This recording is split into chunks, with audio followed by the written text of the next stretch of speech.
Assalamualaikum warahmatullahi wabarakatuh.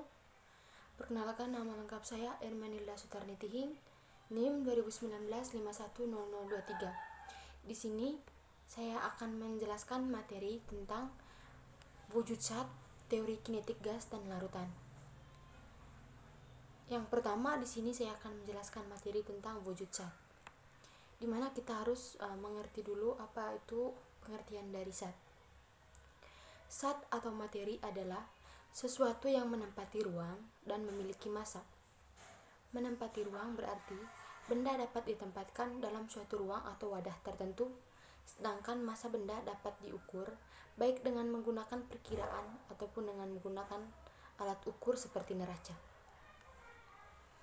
Berdasarkan wujudnya, zat dapat dibedakan menjadi 3 macam, yaitu zat padat, cair, dan gas.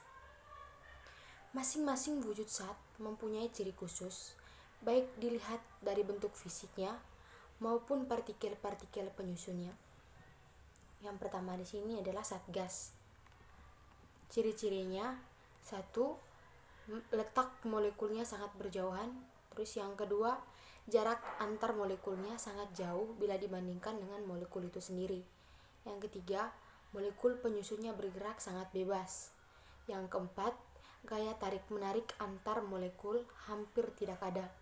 Yang kelima, baik volume maupun bentuknya mudah berubah. Dan yang keenam, dapat mengisi seluruh ruangan yang ada. Contoh dari zat gas di sini yaitu udara. Terus yang kedua itu zat cair. Ciri-cirinya, yang pertama, letak molekulnya relatif berdekatan bila dibandingkan dengan gas, tetapi lebih jauh dari zat padat. Yang kedua, gerakan molekulnya cukup bebas. Yang ketiga, molekul dapat berpindah tempat, tetapi tidak mudah meninggalkan kelompoknya karena masih terdapat gaya tarik-menarik. Dan yang keempat, bentuknya mudah berubah atau menyesuaikan dengan bentuk wadahnya. Contoh dari zat cair di sini adalah air, minyak, oli, dan lain-lain. Yang ketiga di sini zat padat. Ciri-cirinya, yang pertama, letak molekulnya sangat berdekatan dan teratur. Yang kedua, gaya tarik-menarik antar molekulnya sangat kuat sehingga gerakan molekulnya tidak bebas.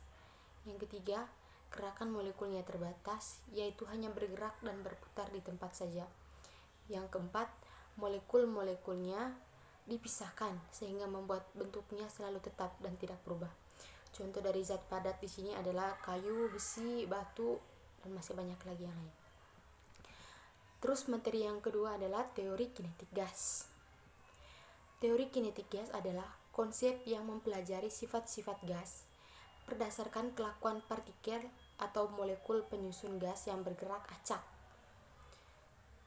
Setiap benda, baik cairan, padatan maupun gas, tersusun atas atom-atom, molekul-molekul, atau partikel-partikel.